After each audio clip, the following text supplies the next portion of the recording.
Secret में आपका स्वागत है। मैं आपका दोस्त आशीष चांद। दोस्तों, ओपन सीक्रेट में हम गोल्डन गेट दूर देख पा रहे हैं और सुषुप्ति के पार हमें वो द्वार भी मिल गया है जिसमें जो हमारी तुरिया अवस्था है वो चलने को अब शुरू है। तो दोस्तों, इसमें अब हमें अलग अलग तरह के चीज़ें दिखाई देंगी जिसके बारे में थोड़ा डिस्कस करेंगे। इनको अगर सबको एक ही चैप्टर में डालें या एक क्लासिफाइड इंफॉर्मेशन में डालें शास्त्रीय भाषा में, तो इन्हें कहा जा सकता है अपरोक्ष अनुभूतियाँ। तो दोस्तों चलिए, मुझे जो लगता है उसके हिसाब से जो पहला है वो निकल के आता है, इस दौर का अंत नहीं। तो आज दोस्तों उसके बारे में थोड़ी बात करेंगे। दोस्तों, ये पैसे के लिए दौड़, जमा करने के लिए नॉन स्टॉप एफर्ट, ये एक्विजिशंस के लिए दौड़। दोस्तों, हमको आपको सब तो मालूम है, तब भी दौड़ तो है, ये तो आप भी जानते हो। सब मालूम है, आगे का पीछे का, लेकिन दौड़ है, ये सबको मालूम है, आपको भी मालूम है। मंजिल ढूंढ ली है क्या? प्रश्न है। वैसे आप तो समझदार हो या समझदार हो भी जाओ, परंतु ये परिवार, ये संबंधी, ये रिश्तेदार, ये पड़ोसी, ये दोस्त, ये कहाँ मानने देते हैं। दोस्तों, ज़्यादा दूर नहीं, आज से 50 साल पहले, और अभी जो हम उम्र बात कर रहे हैं, हम सीनियर ओपन सीक्रेट के उन लोगों की ज़्यादातर बात करते रहते हैं। मान लो अराउंड 1970 से पहले दोस्तों पैसा कहाँ था मार्केट में, सैलरीज कहाँ थी। आम गाँवों की भूल जाओ, आम शहरों में भी मतलब अनाज दे दिया, सामान दे दिया, which was qualified barter system in villages and earlier India, वही तो चलता था। हाँ, ये बात तो है कि ठीक तो वो भी कुछ नहीं था, उसमें जो जिद चलती थी उसका तो कोई जवाब नहीं था। फिर पैसा आ गया, हर चीज़ का सब्स्टिट्यूट। तो अब ये जिद का जवाब मिल गया क्या? प्रोफेशनल्स हैं, जरा सोचने में रखिएगा। तो ऐसा तो नहीं है कि आप जो जोड़ रहे हो, कमा रहे हो, जमा कर रहे हो, आगे से आगे एक्विजिशंस को बढ़ाते चले जा रहे हो। ये उन लोगों के लिए है जो आपका परिवार है, संबंधी है, रिश्तेदार है, ऐसा तो नहीं है। दोस्तों, ये बुद्धि, ये जोड़ने की इंटेलिजेंस, सीधी बात है, किसको बना रहे हो? स्वयं से ही हार रहे हो। चलिए दोस्तों, आगे बढ़ाता हूं बात को। एक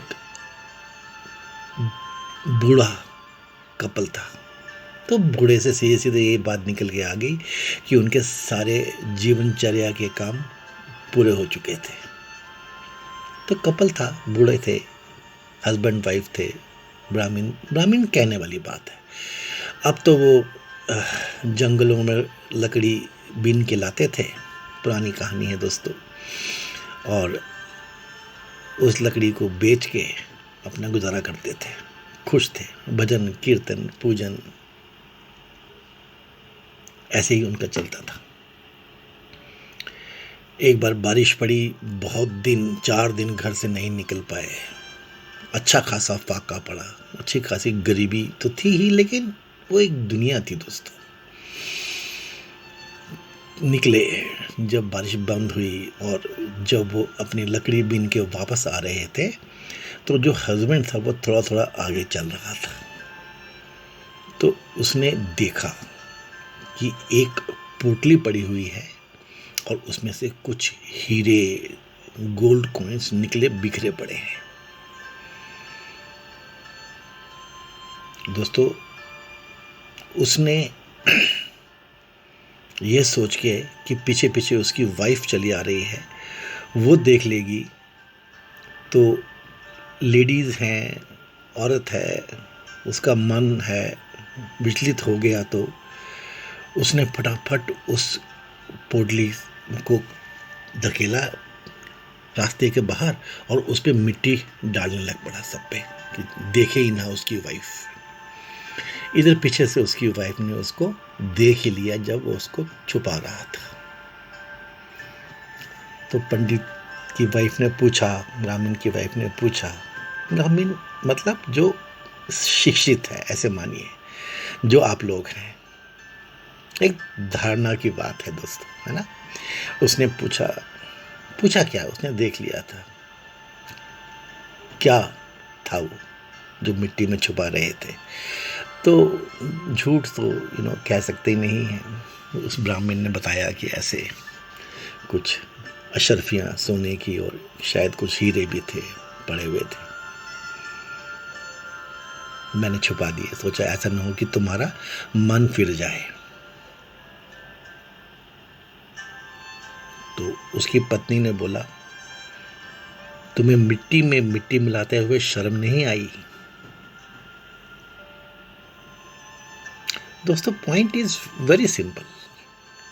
वो किसी हद तक पहुंचे हुए थे और उस समय हमारे देश में ऐसे बहुत सारे लोग ऐसे पहुंचे हुए होते थे और अभी भी होंगे। हस्बैंड वाइफ की बात है, बहुत क्लोज अंदर की बात है। तो उसने अपनी वाइफ पे शक किया, उसकी इंटीग्रिटी पे। इसमें इंटीग्रिटी वाली बात नहीं है, अपने मन को एक तरफ बहकने न देना, जीवन से संतुष्ट होना, उसकी वाली बात है। तो वाइफ पे उतना डाउट था अभी, लेकिन फिर भी वाइफ है, हक है। उसने कहा, तुम्हें मिट्टी में मिट्टी को मिलाते हुए शर्म नहीं आई? मतलब मैं देखती तभी वो मेरे लिए मिट्टी ही था, तेरे लिए अभी भी शायद वो हीरे जवाहरात थे। तो एक ऐसी प्रणाली है दोस्तों समाज की हमारे देश में, आपके लिए प्रश्न ऐसा कुछ निकल के आता है दोस्तों, क्या आपकी एक्विजिशन से ऐसी कोई प्रणाली की उम्मीद कर सकता है देश, आप खुद या हम लोग या सोसाइटी या समाज की? जो भारतीयता है ना, वो पनप पनप के आए, हर भारतीय को भरोसा हो जाए कि आपकी जो ये अथाह एक्विजिशंस चलती जा रही हैं, इनका पर्पस ऐसी प्रणाली को रीबॉर्न करने का है। चलिए दोस्तों, मैं आगे बढ़ रहा हूँ, फटाफट आगे बढ़ता हूँ मैं। एक आचार्य और उसका एक शिष्य निकले कि चलिए अब अपने गांव जाएंगे। 7 दिन का रास्ता था। आचार्य के पास पूरे सामान के अलावा एक पोटली थी जिसको वो बहुत संभाल के रख रहा था। एक पल में ही शिष्य को समझ में आ गया था कि ये पोटली में कुछ है जिसको आचार्य ज़्यादा ही संभाल के चल रहे हैं। चलते रहे। जब 4-5 दिन हो गए, कहीं रुके थे रात को, तब भी उसने यही पाया था शिष्य ने। ना उसने पूछा, ना आचार्य ने कुछ बताया, कुछ होगा, चलो गुरु है हमारे। फिर जब वो जा रहे थे तो एक जगह गुरु ने कहा, जरा मेरा सामान देखना, इस पोटली का जरा ध्यान रखना, मैं जाके आता हूँ। वो जरा जंगल की ओर निकल पड़े अपना थोड़ा फ्री होने के लिए। तो शिष्य ने देखा उस पोटली में तो एक बहुत बड़ा हीरा पड़ा हुआ था उसमें। दोस्तों, शिष्य ने उस हीरे को तो फेंक दिया और एक मोटा माटी उसी साइज का पत्थर उसमें डाल दिया। जब गुरुजी वापस आए तो उन्होंने पूछा, चल पड़े आगे। गुरुजी ने देख लिया कि कुछ नहीं, ठीक है, चल पड़ा, वैसे ही है। तो लेकिन गुरुजी तो गुरुजी थे। कुछ देर के बाद उन्होंने उसको हाथ डाल के टटोला तो ये पत्थर था, वो हीरा तो उसमें नहीं था। तो गुरुजी ने पूछा, या उससे पहले ही शिष्य ने कह दिया, वो जो आपका हीरा आपकी इस पोटली में पड़ा था उसे मैंने फेंक दिया और उसको मैंने पत्थर से रिप्लेस कर दिया। दोस्तों, गुरुजी, ये आप समझिए, मैं ज़्यादा नहीं बताऊंगा इसके बारे में। गुरुजी ने कहा, तुमने ठीक ही किया, अब मैं निश्चिंत हो गया। कितनी चिंताएं, कितना बोझ, कितना ठीक है, पुराने समय की बातें हैं, लेकिन हैं आपके ही देश की हैं, हमारे ही देश की हैं। एक मेंटल स्टेट है दोस्तों, वहाँ की चीज़ें हैं ये। तो क्या यदि आपकी एक्विजिशंस ऐसे ही छिन जाएं, तो क्या आपसे भी ऐसी ही प्रतिक्रिया की उम्मीद करें हम लोग? ये है प्रश्न दोस्तों। और देखो, छीननी तो है, ये भी आप जानते हैं, फैक्ट है दोस्तों। ओके फ्रेंड्स, और दोस्तों हमने बात की थी रामकृष्ण की। मैंने उनको हमेशा बताया कि आइकॉन्स हमें ढूंढने चाहिए जिनको हम ब्लाइंडली फॉलो करते हैं, जिनको हम कॉन्टिन्यूसली फॉलो करते हैं, जिनसे हम इतने इम्प्रेस्ड रहते हैं कि जाने अनजाने में हम उनके जैसा बनना चाहते हैं, या जो उन्होंने जीवन में पाया है वैसा ही पाना चाहते हैं। उनके जीवन को हम एक तृप्त जीवन मानते हैं। तो रामकृष्ण की हमने बातें की थी दोस्तों। ओके, तो उसमें मैंने ये बताया था दोस्तों आपको कि रामकृष्ण तो एक हाथ में मिट्टी, गंगा जी की रेत, और एक हाथ में गोल्ड कॉइन्स लेके गंगा जी में बैठ जाते थे और स्वयं को समझाने लग पड़ते थे, समझाते ही रहते थे कि तुम मानता क्यों नहीं, दोनों मिट्टी ही हैं, और दोनों को गंगा जी में फेंक दिया करते थे।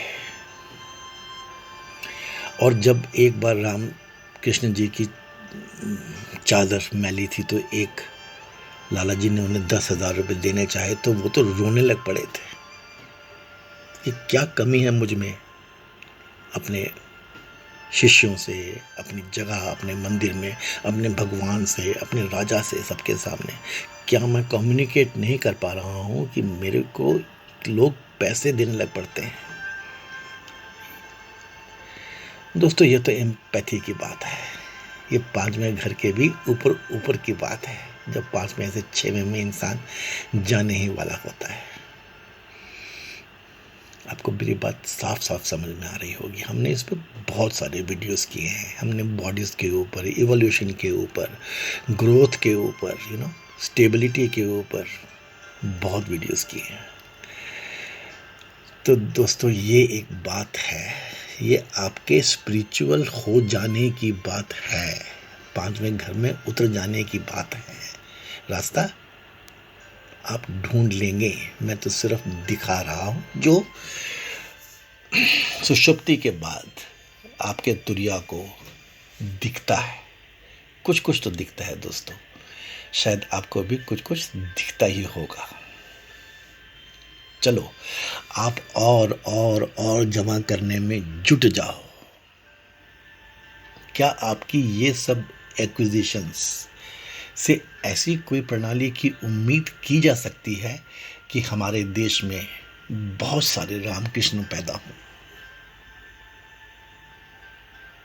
दोस्तों, ये हम स्टडी कर चुके हैं, इस पे वीडियो बन चुका है कि उस समय की सिक्योरिटीज़ अलग थी, उस समय की पैसे की जो वो थी वैल्यू, वो अलग थी, आज अलग है। तो कोई बात नहीं, लेकिन money can at the most by, only by you certain commodities, बस ये तो मानते हैं ना हम लोग। And those commodities are either our security must for us to survive and continue, और इट इज़ ए लग्जरी। तो पॉइंट आपके लिए ये है दोस्तों कि एक्विजिशंस की दौड़ में तो रहिए, ज़रूर ज़रूर ज़रूर रहिए, क्योंकि हमने यही सीखा है, यही जानते हैं, यही हमारी कला है। लेकिन हमारी इस दौड़ में से क्या रामकृष्ण पैदा होंगे, ये चीज़ समझने वाली है। दोस्तों मैं आपको एक छोटी सी कहानी बता करके अपनी बात को समाप्त करता हूँ। दोस्तों एक बार एक राजा के महल में एक भिक्षु सुबह सुबह पहुंच गया। उस समय दोस्तों हमारे देश में प्रथा थी कि ज़्यादातर जो राजा थे सुबह सुबह अपने महल के सामने आ जाते थे, और जो भिक्षु या जो कोई कुछ भी मांगे उसे दे दिया करते थे। तो ये भिक्षु पहुंचा, राजा भी खड़ा हुआ था। तो उसने अपना कमंडल आगे किया, लेकिन उसने कहा, राजन तुम मेरे इस भिक्षा पात्र में कुछ भी तब डालना यदि तुम उसे पूरा भर सको। ये मैं तुमसे पहले ही कह देता हूं, नहीं तो तुम मना कर दो, मैं निकल जाऊंगा, चला जाऊंगा यहां से। तो दोस्तों राजा था, अमीर था, सक्षम था, पहुंचा हुआ था, ऐसे कैसे? उसने कहा, हे भिक्षु, हम तुम्हारे कमंडल को सोने की अशर्फियों से, हीरे जवाहरात से भर देंगे। भिक्षु ने फिर कहा, राजन कृपया एक बार सोच लीजिए, यदि ये आप भर ना पाए तो फिर बहुत अनर्थ हो जाएगा। आप मुझे मना कर दीजिए, मुझे कोई प्रॉब्लम नहीं है, मैं निकल जाऊंगा। राजा ने कहा, ऐसे कैसे? ऐसे मत सोचो, बहुत है हमारे पास आप लोगों के आशीर्वाद से, जनता के कर्मों से। फटाफट मंगाए गए हीरे, और राजा ने अपने हाथ से पहली मुट्ठी डाली और फिर अपने प्रधानमंत्री को कहा, जरा इनके आप भर दीजिए। दोस्तों देखते ही देखते 2 बड़े बड़े थाल अशर्फियों के उस कमंडल में आ गए, और वो खाली का खाली था। कोई बात नहीं, और हीरे जवाहरात लाए गए, डाले गए, भरे गए। लेकिन दोस्तों धीरे धीरे बात पूरे शहर में फैल गई। अब तो लोग जमा होने लग पड़े थे। 10 बजे ये कार्यक्रम शुरू हुआ था, 12 बज चुके थे, दोपहर का समय हो चुका था। ऐसा भिक्षु कैसा कमंडल लेके आ गया है कि जो भर नहीं रहा है, और राजा के महल में से सारे मंत्री उसमें डालते चले जा रहे हैं। दोस्तों राजा भी बड़ा भौचक्का था, लेकिन उन दिनों की बात थी, प्राण की बात थी, श्रद्धा की बात थी। धीरे धीरे राजमहल के जो भंडारे थे खाली होने लग पड़े थे। 3 बज गए थे, शाम होने को थी। कमंडल था कि भरता नहीं था, और अंदर खजाने खाली हो चुके थे, और पूरा गांव, पूरा शहर ये नज़ारा देखने जमा हो चुका था। राजा ने भिक्षु के चरण पकड़े, माफ़ी मांगी, मुझे क्षमा कीजिए, मैं आपका कमंडल भरने में असक्षम हूँ, मैं नहीं कर पा रहा हूँ, कृपया मुझ पे थोड़ी श्रद्धा रखिए, मुझ पे थोड़ी दया रखिए, करुणा रखिए, और बताइए ये क्या राज है, क्या मुझसे गलती हुई है, ये क्या है क्यों है ये कमंडल जो भरता नहीं है? तो दोस्तों उस भिक्षु ने कहा, राजन ये तो मैं भी नहीं जानता। बस कुछ समय पहले मैं गुजर रहा था, एक कंकाल की खोपड़ी पड़ी हुई थी, मैंने उसको उठा लिया और उसी का ये कमंडल बना लिया। तो मैंने ये जाना कि ये कभी कमंडल भरता ही नहीं है। बस इसलिए मैं ना इसको छोड़ता हूँ, लेकिन जहाँ जाता हूँ मैं बता देता हूँ, और ये आज तक भरी नहीं है। पता नहीं क्या राज है इसका कि खोपड़ी मरे हुए की है, मरी हुई खोपड़ी है और भरती नहीं है। दोस्तों ये कहानी भी हमारे ही देश की है। दोस्तों यह तो मरी हुई खोपड़ी की कहानी है, ये तो एक मरी हुई खोपड़ी का हाल है।